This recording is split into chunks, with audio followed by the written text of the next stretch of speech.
Hello, Professor. Um, this subject matter of American culture, at first, while we were in the first week discussing this, I just had my doubts in what it was all about. So much so that I was like, it has to be something about this. This is if if this is an actual culture, this is crazy. And I'm wondering why the government or somebody didn't shut this place down because of the brutality that was going on within the culture and everything that uh, they did ceremoniously and all that stuff. I was like, wait, no way. So then I started looking into it, and then I saw like Nakarama is actually backwards is American.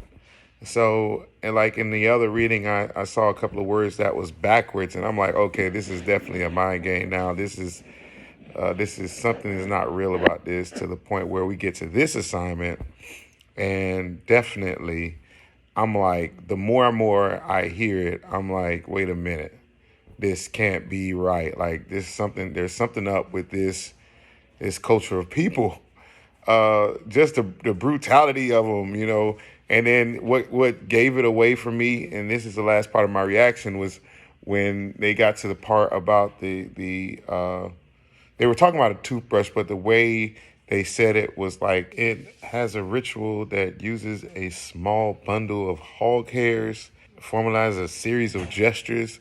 It's like, okay, I know what this is. That's somebody brushing their teeth. And so it got real strange. And then he started mentioning about a line of other things that we as American culture that we do. Not Karama. I once I found out that it was American, and the word was spelled. Even if I was wrong, I was just doing this. As it went on, it was just like my mind kept on saying American as I read, not even pronouncing the right pronunciation for the word that was given. There was other things in there, and that triggered me to look at other words. I couldn't figure out what the word was. I would turn around and then look at what it said backwards. So it just I seen a pattern of certain words, even from the other reading the other day. I seen how they would take words and flip them backwards. So it caused me to start looking more into what what it was actually saying, because now I just can't flow as I read, but now I had to sit there and try to interpret what was being said, even if the word is backwards. The rituals became the way they sounded became quite gruesome. As I was reading it, when it starts to go into talking about the holy men, and it states on page 504, the holy mouth men, like they believe their mouth is supposed to be kept, and they do these rituals. Not just the writer makes it seem like these rituals are bigger than what it's actually saying. So, for instance, it said where we're not in the rituals of the mouth, they believe that their teeth would fall out, their gums bleed, their jaws shrink, their friends desert them, and their lovers reject them. And so that right there, I mean, as we look into it, we know what it is. And the truth of the matter is, if we don't brush our teeth, which is the ritual of the mouth, if we're not having good hygiene with our teeth would fall out. It's possibility that we could pick up gum disease and our gums bleed. Their jaws shrink. Our jaws could everything could be infected and get messed up. Our friends like could desert us. Well, nobody wants to talk to a person who has bad breath, and their lovers reject them. Like nobody's not going to want to kiss a person with a dirty, stinky, filthy mouth. So, but the way it's said and the way it's taken out, it's more like it's like a holy thing. Like if I mean, brushing our teeth is very important to us, but we don't consider it a holy act. So it's just something that we need to do. But the way it's worded within the whole explanation of it is like, this is one holy act that must happen. And if it doesn't happen, all damnation will fall and you will lose everything in your life.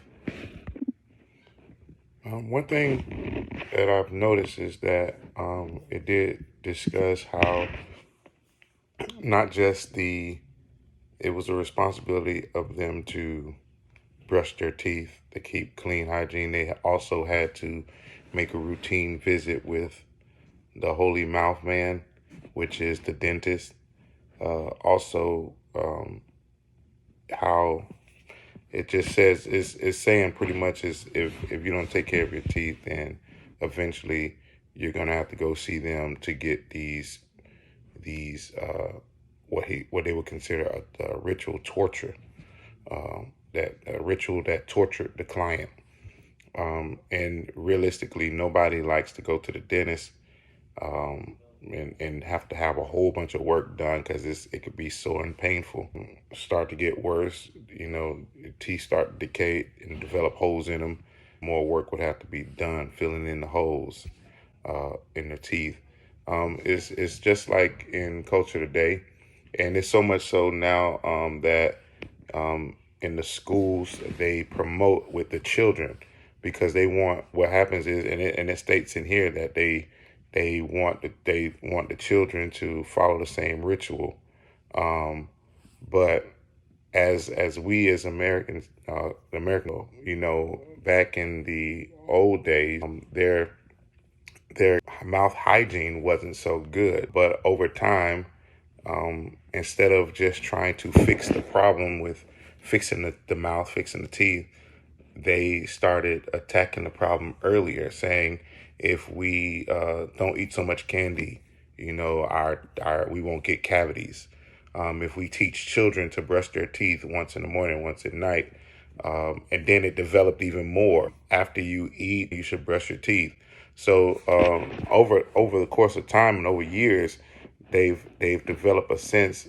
Our culture has developed a sense of this is something that we need to get a hold of, and we need to make sure that we promote it within the schools, within commercials, within advertisement, that kids and children need to start this early habit or early ritual of brushing teeth so they can have a healthier mouth. So that also, even something new in my local schools here, they actually have a day of screening. And then after their day of screening within the school day, they will take the kids.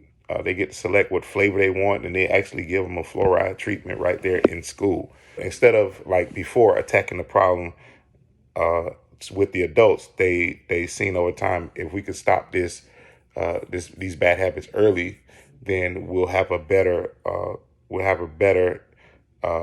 culture with healthier mouths. Now, this is something that quick research on the top 10 best and worst U.S. states of dental health. This is coming from top10.com. And this is telling us what are the top 10 states for dental health and what are the 10 worst states for dental health. And surprisingly, like number 1 is Minnesota, number 2, Connecticut, 3, Illinois, 4, Massachusetts, 5, Michigan, 6, Virginia, 7, Wisconsin, 8, Rhode Island, 9, Washington, 10, Nebraska. It even goes on to mention in this article about how the first 5 of those that I mentioned have water that's been fluorinated.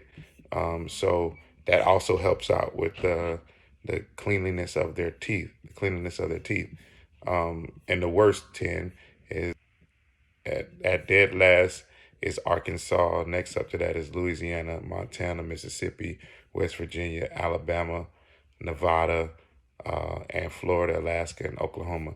Now, one thing that it did mention in this article, and this is something that over time has always been an issue. I mean, first it was knowledge. Now that we have gained the knowledge, then of course it becomes about finances. Can we afford to maintain insurance enough to take care of our mouths? The other side of that is if we can't afford the insurance, it's good and well. We good and well know that we can't afford to actually have dental care done. So it really, when it comes down to the poor states, the ones who the household incomes are not above average. It reads in here that Mississippi, for example, comes out in a survey as the poorest U.S. state, a median household income of 45,000. It is the highest obesity rate as well. So we see all the we see like all the low income areas or states even, um, they're gonna have even worse dental hygiene. They're gonna have dental issues, and so the I know the plan would be to see how they can have they could get more affordable dental insurance so they can take care of their mouths, but then also the rates and the things that the insurance company has to be little to nothing. So that's just a little something I picked up. This was fun, actually, to get a chance to be able to make a video and to talk on this topic. I stuck with one. There was a lot in here, and especially with the wall shrines, and there was a lot going on in there. But I was really glad to be able to do something like this. It was fun. Thank you, Professor, for this opportunity. Bye bye.